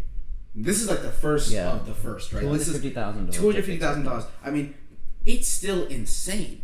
To like we're going just this is the beginning of pay. Like this is the first time you can actually pay to go. You can pay to go. Like this is like But like this is yes, you the need to beginning of be. space travel. You need to have so much money that you can afford it. But it's like Yeah, the it's- first time you can pay to It's go to pretty space. expensive, but But think about it, like, How long was he up there though? If Like, you, they're up there. They have like 2 minutes of, although it's 3 minutes of zero G or of something? zero gravity, Yeah. and then they go have to back. strap in and Yeah. So 3 minutes for $250,000. But it's the first time you can go to first time. space. Like I mean, think like in the dude, future. think about it's like 20 years in the future. We're gonna be like what 30, 40 something years old. Like imagine like we go on a trip and it's probably still gonna be like thousands of dollars maybe, but like Well, still, the price might be lower just because they're gonna build more of those Just planes. think about like we can also have that opportunity now to go into space. Right. Before it's like oh you gotta go to NASA, astronaut, whatever. Yeah. Like this is insane, and this was successful too. It was successful, but I think we have Elon Musk to thank for this because Elon Musk got the He kinda world spurred the interested whole thing in space travel. Besides NASA. Yeah, like- Elon Musk is probably one of the smartest men ever alive. Yeah. I would say that. He went because we went to the moon in 1962, was it? Yeah. And or maybe it was 1969. I don't know. It was 69. It was 69. 69. Yeah. And we went to the moon then, and then ever since then we've just been uninterested in space travel, or like Yeah. it just. And I think Elon Musk It wasn't uninterested. It's It wasn't that we just- we didn't have we didn't see anything further to No, go. it was that we didn't have a central like organization that would do it because NASA got defunded after the failure on I forgot which mission it was. It was the Sunshine. it was a shuttle. Right. Yeah. Exactly. And that was after they started getting defunded, and we didn't have a central space program for like so long. And Yeah. SpaceX came out. That was the first And I central think space Elon program and Musk, everything. his goal in every private space program. First private- Elon Musk, like his goal in every aspect of his businesses To be a pioneer. is to spark a flame so more people not join, about- yeah, and then he leaves. 'cause, you know, He doesn't care about the competition. Because he said it himself, he's like, I am, I'm so sad. This isn't the exact word, but he's like, I'm so sad that I won't be alive to see like the first flying cars, like the first space. Well, thing. flying He's car like, happened. Okay, flying car. But he's like, I'm sad that I won't be alive to see this new Yeah. society. But like, I'm happy to know that I've been part. He was a part of Like, part. he has genuine passion. Yeah, because look at for example, for solar, he really started the solar energy like movement almost, and then he got out of it once everyone was doing it, other companies came about. He got out. He was like, okay, my job here is done. And then Tesla, I think he's not trying to make Tesla like a competing manufacturer, but the problem is that it's been so long and other companies aren't picking it up. But like they are slowly. But like I know in an interview he was talking about like look at the state of their cars compared to like they're just not as fully electric and it just hasn't moved far enough for him to leave. Exactly. But I mean, I think he's an entrepreneur, businessman, philanthropist. He's like everything, and that's honestly probably one of the best things. He hasn't been like there is no elongate, or like any kind of conspiracy. And speaking of philanthropy, I know you love Jordan Belfort. Jordan Belfort, oh man, like yeah. After I watched The Wolf of Wall Street, I started to like I don't know adapt to his personality, not the bad side, but like just like Not the bad it's side. not the bad side. That is, right?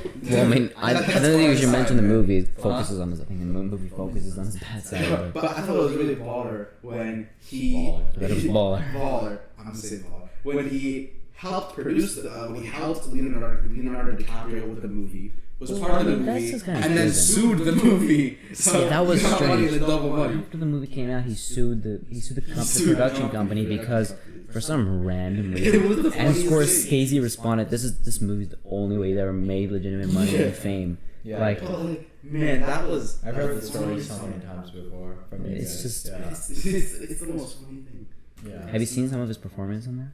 Mm-mm. Oh, it's very interesting. I haven't even watched the movie, but It's very I crazy. just know our group chat is all like if you scroll up, the most If you were- interesting of what happens in that group chat is bro, it's Utah and Wolf of Wall Street. Speaking of like, I think have you seen Rush? Rush is a good movie. Oh, it's the story of Niki Lauda. Niki Lauda and James Hunt. Yeah. You would really like Niki it. Lauda was a great person. Formula One. The launch of Formula, like The 2021, bro, the rankings are 2020 season, 2021 season. But like Netflix documentary, Drive to Survive. That- I feel that was a huge contribution. Oh, from the Formula F1 thing? I haven't watched it yet. It's huge really, really contribution. good. The thing is, it brought me into Formula One because Right, I've me too. known. I used to watch the old Top Gear, right, with Jeremy Yeah, Clarkson. yeah. Oh, Yeah. So I knew they brought on Daniel Ricciardo, Lewis Hamilton, and all that. And I know it made me. I don't remember that episode, but I remember it made me like really like Daniel Ricciardo. And then I saw Drive to Survive. I saw my dad watching it, and he was like, "Oh, what is this Formula One, right?" And so I was like, "Oh, it's Formula One," and it was an interview with Danny Rick. And I was like, "Okay, I need to watch First this." episode, yeah. First episode, so I was like, "Okay, I'm watching all of this." And I watched all the seasons. I watched season 3 the day it came out. I finished it all, and I was like, the thing is, it portrays like racers as like good and bad, not as racing drivers. Because what people see is like, oh yeah, it's the car going really fast.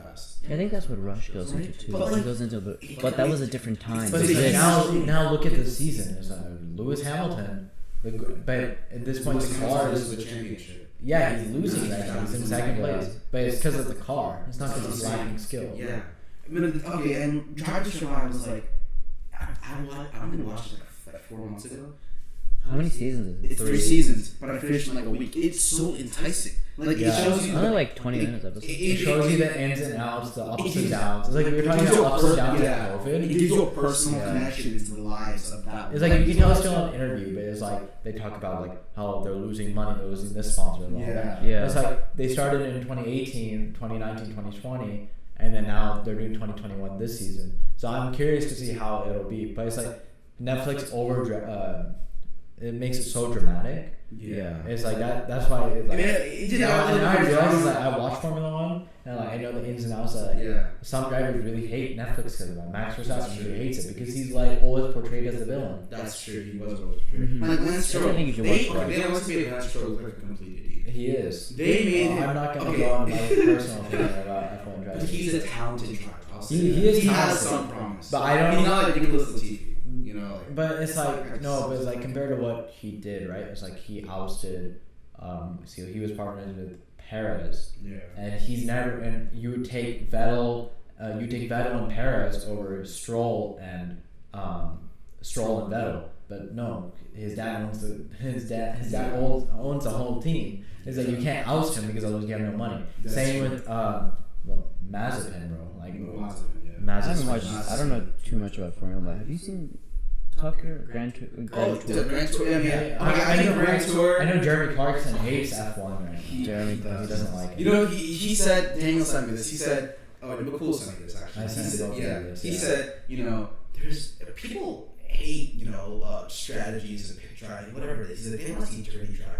You know, like if someone does dirty driving, give them like I sent you the- give them like an extra 5 points. You know, he did his Jeremy Clarkson Grand Tour. What they He was- grew up in an era where there was less interference It was and there was less legitimately about rules, and it was all about your racing strategy, Racing not your team strategy. Your Exactly. drive. But also, Formula One was a lot more dangerous at the time. true. But I mean, But they were still driving. They were more dangerous than now. Yeah. It's No, still I as think the dangerous. cars were more It's still dangerous. Like there was always like I think the rush was like Niki Lauda was saying about how as such in yeah, Van Benzinger, it was like there's always a 20% chance of dying in the car. Yeah, Oh, I mean, sure. And he said that if they make Formula One too safe, it's not going to be as interesting anymore. But it People is want to interesting. see crashes. Yeah, but the thing is, like, look at Romain Grosjean. I mean, you don't know what happened, Yeah. but Romain Grosjean, like, when he crashed into a wall, his car split in two, The fuel tank and ruptured. he was on fire for like a good 5 minutes. But he, I remember that. Yeah. He came out completely fine though. No, his hands were burned. His hands are burned. He has some burns. Oh on his no, face. I was thinking about somebody else. But it's like that legitimately happened. Like Niki Lauda, his car was on fire and stuff too. That's insane, right? And But so it's like I think the whole thing with form, like I think it's Yeah, the but whole just thing was like sports in general is like it just unifies like he's come out like look at his hands don't look that bad for. but still, like, It's serious, but at the same time, before the driver would be dead. Yeah, I know that. It's I'm not arguing that's unsafe. like unsafe, but it's like I'm just saying that it's not like he was driving dangerously either. Yeah. It was like he was like literally they just first lap of Bahrain or something like that. Watch the clip if you're watching this. Bro, when they put that drive into their eye, it made me so emotional. Yeah, Because it's like seeing that up close and like seeing everyone's reactions like that really. Yeah. Yeah, that was crazy. But yeah, I mean, But I think that like sports in general is just like quite. It's just I think it brings people together. Yeah. You know, it can split you apart or bring you together. I don't know about split you apart. It's like really that really. But also happy those rivalries are dialogue. fun too. Rivalries. The thing is, sports is fun until you take it too far. Well, I've never seen a person take I've never sports too seen far. I've taken it. You've taken it too But far. I know like some kids they'll argue with like 5-year-olds that like Yeah, like oh in the my NBA, God. bro. It's like Yeah. unreal, you know. But yeah, I mean, it is what it is. Yeah. But I mean, man, that's like sports. It's just people that don't play sports. You know, or, Even if you don't play even if you sports, don't I play feel like sports, you can still watch sports. you can still watch Yeah, sports. You know, like definitely. people that aren't interested in sports. You know, like I don't know. It's just a community. NBA. Yeah, basketball, I couldn't say, like- F1 is a community. I played sports my entire life, but I couldn't say that I never started watching sports until last year. Like I never started watching. Well, do you think that was tennis. because of the being a COVID being I wouldn't say it isolated? was even COVID, dude. It's just I got really into like tennis. It's like Yeah. I played tennis for so many years, so I didn't really care about it until COVID hit. It was like, Yeah. oh. But yeah. I Still think. waiting on my tennis racket. Still waiting on my tennis. Can we talk about that for a second? Alright. Tennis apparel, shoes, rackets, everything. Huge drop in them. It's such a bad shortage. It's Such like tennis a bad balls are shortage. shortage. Tennis balls, everything, shoes. Like my racket, I ordered it like 3 months ago. Hasn't even come It hasn't in. come in 3 Wow. months. 3 months ago. Where's Jason Jason? ordered. Jason ordered? Jason Oh, ordered yeah. for me. So and Jason's it's been crazy. You know, I it's always like order no from one's- Tennis Warehouse because they're actually very close and it always comes in like a day. I mean, yeah, you can buy it, but like, you know, But he's saying the like, thing is that our Jason coach gets wants it to- cheaper. Yeah, so he has a commission. He has a yeah. He gets a discount for us. But And you know, it's just like, oh my god, it's like because okay, I'm gonna say I haven't been playing tennis since I was like 5 years old, right? So I've been actually trying to like get into Right. it more because you know I'm not like 6 foot, so I can't play basketball. I'm not fast enough for football. I genuinely don't want to do football. But I mean, like tennis seems like a really good option. For I me, just, for me, like, I used to play tennis a lot when I was Yeah. younger. yeah. And then, like, when I was like 10 years old, I stopped. My dad enrolled me in like every sport. I played soccer, basketball, soccer. I played hockey. I did not do that. I played ice hockey and ground hockey. I played cricket. I played lacrosse. Like I played a bunch of sports. I never played It was- lacrosse. But we lacrosse recently was started, really everyone started playing tennis again. And then, We started playing tennis during quarantine actually. well, I mean, I started playing Because for like that's a year because before that, but I wasn't playing often enough. Like, I wasn't playing great. And then towards like just at the end of the school, like May, like in May, I was playing my best, and then I just haven't played since then May just because it got so hot. Yeah, I just because can't I go. remember that one like this summer when it was like we played would just every play time. like almost every other day or something. Yeah, You know, I that was so fun. I feel like last summer we played a lot, but I think that was COVID too. It's like what we were talking about. Is like We just couldn't do anything I else. started grinding in like I remember you used to play. I used to see you. Wasn't it? Yeah, But actually, what's I was the just last on the summer? machine, dude. Last summer was cooler. Last It summer wasn't was way the- nicer. it Yeah, was- one summer where it was like 105 consistently every single day. Yeah, that was a couple years ago. That was But a couple years- this that was- year this is year actually is really worse. bad. Just Because last summer it was all 90s. California too. Yeah. The last I think it Keep was in Keep in mind, our 80s. summer came quite late. What? Our summer came quite late. That is true. It did come later than it did last year. I think that's part of why we just entered into like we had like 4 weeks of 90-degree weather, and then we entered into like the hottest. I know. Yeah. Like it says a heat is. warning every day. Right. Yeah. It's gone beyond Mm-hmm. what's able to like. It's just difficult. it's hard to do anything. But I think slowly getting better as COVID goes away. Because right now I just go swimming every day. I don't swim that much, but like I would say I'm just used to it at this point. It's like it's night swimming. Night swimming is a vibe. You put the lights on in the pool. Put the lights on in the pool. Get the speaker out. And you just have fun. Like that's honestly one of the best vibes you could ever have. Yeah. With your friends. Night swimming is just it's the best. Exactly. You gotta have the lights on. Lights gotta be on the pool if you have lights. But like even if not, like it's still fun. Yeah. Because the pool's like, especially in summer, it's like it's warm, it's not cold. But the sun's not out either, so sun's not you're not baking to death. Yeah, it's true. It's like it's the best, especially in California, man. Like I can't imagine night swimming in like New York. Well, no, I think it's fun. Like in New York City, if you're like on top of a building, there's swimming pools that I just look out into the. Yeah, that's pretty cool. Right. Yeah, but dude, no, like I used to live in Queens. Yeah, right? And that's where I learned how to swim. Yeah, kind of. The thing is, there was not like a regular swimming pool. Like there's no like aquatic center. There's an aquatic center probably, but where I live, there wasn't any aquatic center. Right, because I live like another part of town. So like it was like we had to like drive to the beach. I learned how to swim in the beach. You learned to swim in the ocean? In the ocean. So I had to drive out, and we had to meet this teacher at some point in the ocean, and I learned how to swim there. And actually, one time my dad was trying to fish at the same time. He doesn't know how to fish. He's right. Bro, he's trying to fish at the same time, and the hook grabbed my shorts out of my hands. That's out of a movie. I got out of the person's hands, and she's like swimming. My dad's like, I got something, and I'm like, no. Oh my god. But I remember like that song, like, no, I'm not swimming. But then I went to like this indoor water park with my cousins, and I was getting on a ride and a slide and I was just like, oh no. I fell off because it was like a tube. I fell off the tube into the water slide. In the water park? In the water park, into the slide. So I started going down, and I don't know how to swim. So I get to the bottom. I'm like, I was chilling in the ride. I'm like, oh, she's shallow at the bottom. I got this right. I was a pretty It's not kid. shallow. It is not shallow at the It's not shallow bottom. at the bottom. It goes deep. Yeah, because you're gonna make such a big impact on I'm it. like, oh my god. And I'm like, what is this? Is so trash. And I go down there. I'm just thinking like, oh, are you serious, dude? And I just like see like I'm just like, okay, whatever. And then like, okay, I see you, bro. And then my cousin pulls me out. That's what I thought. Right? My cousin pulls me out. Is this the older guys? Yeah, this is the older Oh, cousins. yeah, they're pretty And you know cool. the thing? This same thing happened to my mom. Except she got saved by some other lady because my dad actually pressured my mom into going into one of the water slides. I was like, oh, you're chicken. No, my mom hates slides. She won't enter them. My mom at does all. not like swimming. She does not like. Mom doesn't like sliding. Like just Yeah, anything. really? anything My mom to just do. doesn't like the idea When of swimming. a few years ago we were in Canada in Whistler and there was this snowshoeing. Oh, dude, what's And this? my mom, she wasn't able to go because there's like a portion of the part where you're on the top of the mountain, you sit on your bottom and you slide all the way down. so fun. It was one of the funnest parts, but she didn't want to. Whistler.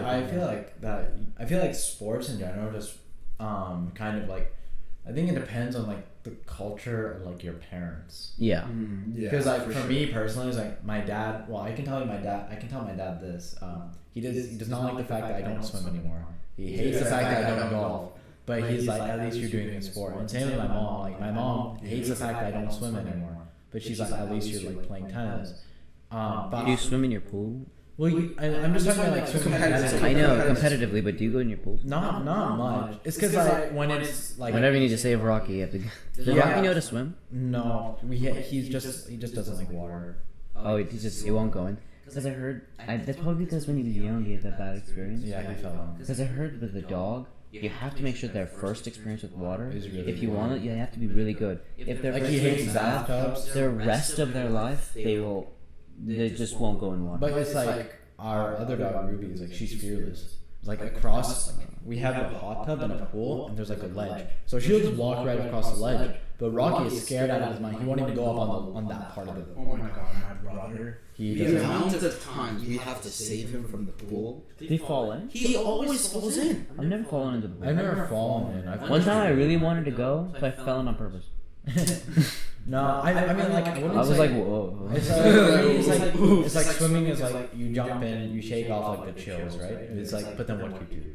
Like it's like for me, it's like, it's not fun to swim because it's like growing up for me is like pool meant racing. It was like I had to go fast, but it's like no one. My pool's not wide enough for people to race. Actually, it is, but it's like I just smoke everyone. It's like, dude, but when I was like, that's why I just don't swim a lot. But when I was like 5 or 7 in Connecticut, there was this aquatic center, and I went to swimming lessons there. Yeah, right. And then there was one day where we had to dive. I know like the diving story and everything, but I did not like diving like at all. I remember learning how to dive. I was just like, I was scared. I'd be like, she'd say, okay, you're gonna dive now. So then she'd say, okay, 3, 2, 1, go. I just wouldn't go. You had to dive with the diving board, and I was like a little kid. I'm like, oh my god, this is that's scary.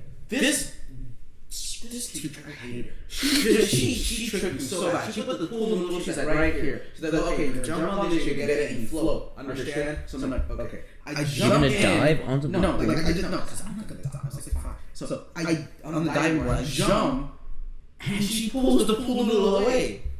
She's not gonna have you land in the pool noodle. No, but I needed to like grab onto it to like float, right? Oh, you couldn't swim at the time? I could barely swim. And then why they have you diving? Dude, I was like fighting. I don't know. I was just faked how to swim. And I was like climbing up, and I'm like, and that's how I learned how to swim. I think that like for me, I like diving for me was always okay, but I remember before I stopped swimming competitively, summer of like before freshman year, right? I had this one swim meet. And like when you go up to dive, you're like the diving board isn't high. It was like when you're on, and then they say like take your mark. It's like you're ready. Your muscles are like ready to fire, right? And you're like super tense. And this guy, I don't know, this guy was like a rookie or whatever, and he was like take your mark, and typically they wait like 2 seconds. This guy waited about 15 seconds, and he's like stand, and I was like, oh, that means go. And so I stood up, but then my legs were just like, no, you're going in. And so I went in and I flipped over. And I cut my foot so bad on the diving board because it's like if you don't know, like I don't know if you know, but like skateboard like grip tape, like it's as rough as that. At least where I was swimming. So I cut my foot, like my whole leg. Ooh. But I was like, no, I'll just do the race. And so I got back up after embarrassing myself. I got just leaving like a trail mark of blood. Right? I got like second. I got out of the pool, my leg was just like bleeding the entire, like they had to like clean the blood, and it was just not a fun experience. But it was like, for me swimming, it was just hard for me. Like none of my friends that I know, like at least who I'm close with, like they don't swim. And at least they don't swim. They didn't swim at the same club as me. So it's like I'm going to a place for 2 hours to swim and like practice, but it's not fun. Dude, I know I'm a quick swimmer, and I was told to join a club, but I never did. I just never had the time. I just never really like. I liked it. I swam for probably 9 years. I wanted to go, but my mom was just like, "It's just." I got into swimming because on Power Rangers, the Power Rangers. Oh God! The Blue Ranger, he was a swimmer. And he had to pull out of his very last race. Oh, they're gonna say it's blue like water. And he had to like pull out of his very last race to like go and be like a samurai or something because he got a letter. You know, like Power Rangers was so cool. Power Rangers was actually TV is not the same that it used to be. Yeah, exactly. It is not. But yeah, I mean, it is. I mean, it is what it is, really. Dude. I think that everyone like has their own sport that's like for them. They'll find out like whenever, you know, like not all sports are meant for whoever. It's like in my opinion, the most insulting thing you can say to a person like you have the build for a sport. It's like but I don't play the sport, so everyone tells me that you can play basketball because you're so tall. I'm like, no, I don't like playing basketball. I was like, oh, but you can do cross country because you're so lean. I was like, no, I really don't want to do cross country. No, but it's also at the same time, like I can't play basketball because I'm not tall enough for it. Well, I could play like I mean, you're really quite young, but it's like you guys like actually enjoy it. It's like I even play like recreationally. It's like for me, I do not like doing that. The thing is, like for opportunities for like people that are shorter in basketball are not. They're almost like irrelevant. You have to be at least 6 foot. They're not going to let you otherwise. Opportunity. Basically, you really have to be super skilled at that point. Well, no, it's just like opportunity. Like I think the reason why people say that is just in like the point like when they're like scouting looking for coach, and they see you're automatically more likely to do, or like, because just the first impression is better because you're taller. Mm-hmm. And it just seems like a better basketball player. Yeah, exactly. That's for sure one part of it, man. I'm stoked up. Yeah. That's one part. So, But dude, I was on TV. Mm-hmm. Like TV. I'm saying it's not the same. Because how many shows do you have? We had Zach and Cody. We had I did not watch that. You guys didn't watch any Disney Channel shows? Which one? Jesse, Zach, and Cody. Jesse, You guys remember That's So Raven? That's So Raven was probably. That's a Raven was probably a little bit before. The only time I watched like these type of Disney Channel shows when I went over to Jessica's house. Really? It was like, yeah, I mean, I never really watched, I used to, the old Batman, like 2008. Like The original Teen Titans. I remember those. Right? I never watched. I never watched the Smear's like I watched Ben 10. Dude. Ben 10. PBS was a I remember that. I had to watch. I never had to watched. watch I never watched the show because I wasn't allowed to. Do you know that Rocky? I was just good at Ben 10 Rocky. My parents actually, my mom never let me watch SpongeBob when I was. I wasn't allowed to watch How would you not SpongeBob. watch My dad Jesse? wouldn't let me watch SpongeBob because it's 7+. No, my mom wouldn't. My mom was like, SpongeBob's laugh is annoying. You're not watching that. Dude, I No, I wasn't just- allowed to watch iCarly. I never I watched I that. saw it like on TV, but it was not, I never really like. Well, honestly, Or the like Gravity when I was Falls, like really young, like there was just so many shows that I just didn't know about because a lot of them would say like they were meant for like our age or like 5-year-old, like 8-year-old, but I wouldn't watch them because I was like 6, but I couldn't watch them because they were like rated 7+. They used to put 7+ in the channel directory, so my dad was like, I can't watch them. No. So then when I was like I didn't watch. So all of a sudden, like I watched like all the Star Wars. Like I didn't start watching Marvel movies like Iron Man. Yeah. I watched that in Road convinced me to watch it. Yeah. In like 5th grade, I watched it for the first time. I think I watched.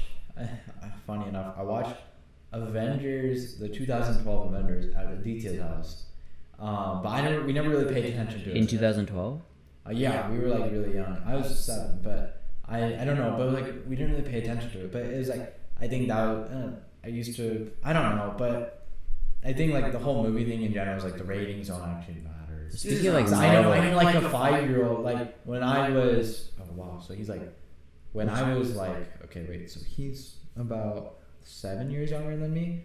And so I was like 12, and I just started watching like Marvel movies, and I was like finally allowed to watch them. PG-13. He'd already watched like the whole MCU, like or at least what was available. Like some Indian kid I know, but he was like super young. well, because personally, I really like movies. Like I just love movies. Yeah, I know you've always been like a movie person. Yeah, like as soon Because- as I discovered movies, like I'm not necessarily a film person. I love He films. is a film person. But, I mean, I don't know Dan loves movies, but I mean, like, I don't know. I never got into like a movie. Or, like, I've never been like a movie like critic or anything like that. It's just like he's Sean.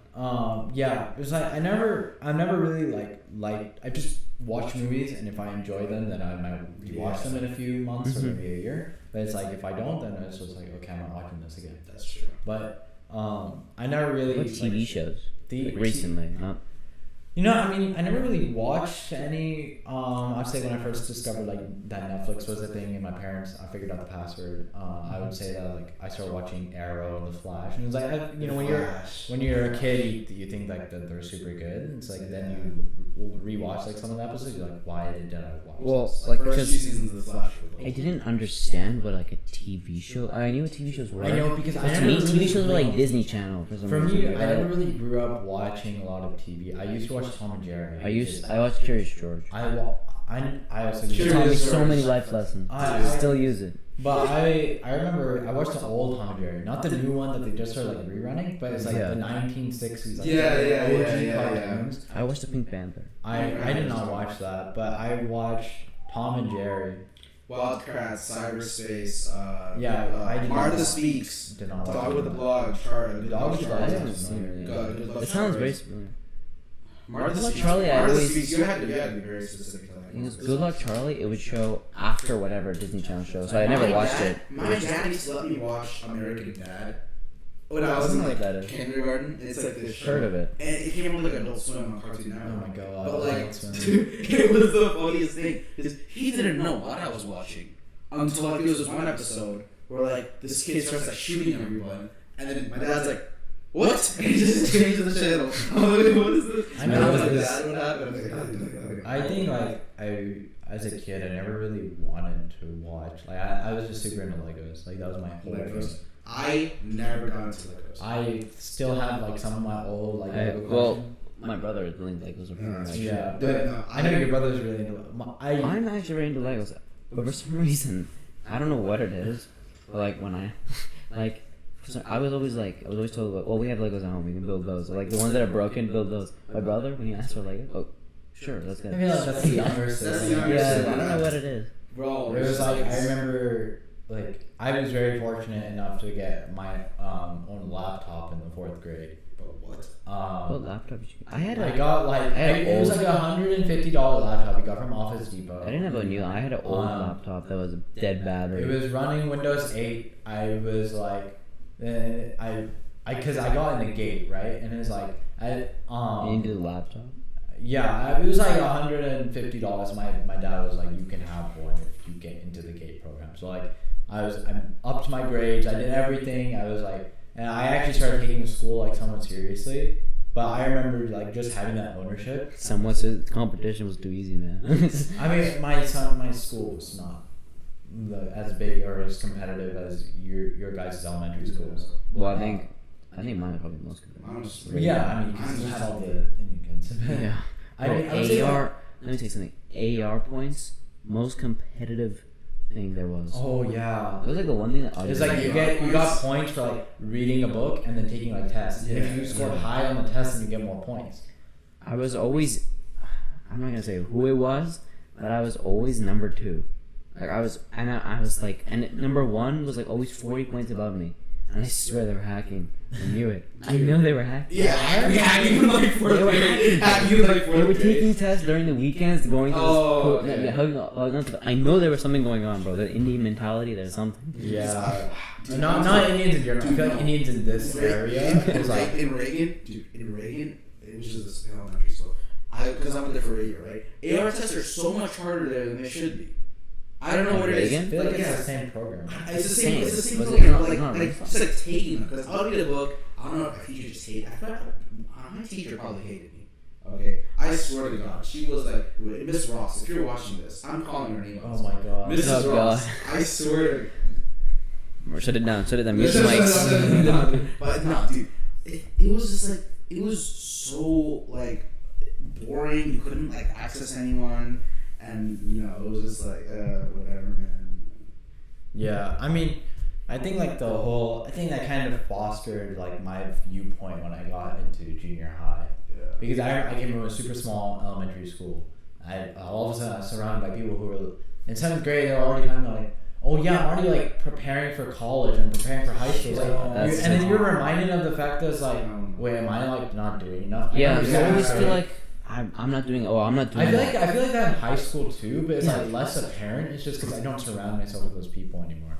But I feel like in junior high, you're at least in Warren, it's like you're reminded. It's like everyone's like, I'm preparing for high school already. It's like, oh, I'm taking like some summer classes. I already have like 6 tutors. It's like, especially, and I'm like, what am I? Like people didn't really need to try that hard. It's not like that. I feel like that's still. I feel it's like you can still apply that same philosophy to like basically everything. I mean, yeah, like no disrespect to those people. Like, do your own thing. I could care less, but like. But yeah, it's just like it gets annoying sometimes as well. Yeah. So, I think that was a pretty good episode. That was a pretty good episode. Yeah, the first episode, Resonance. How long was it running for? Hour 40 minutes. We- The beginning episode was cool. Was like, dude, an hour. Damn, was this for an hour, dude. I'm like, dude, You said the same thing. Like, I mean, yeah, this is not. Yeah, you both said it's not gonna last long. Look, You said it was just gonna be an hour, bro. We're almost at 2. Yeah, we'll see. Okay, so we hope you enjoyed the first episode of Yeah, Resonance. we definitely enjoyed it. I definitely enjoyed it. I don't know about you guys. This is dope. So Yeah. we hope we resonated with you, and Oh, hopefully, Daniel. hopefully we'll see you on the next episode. All right. Bye.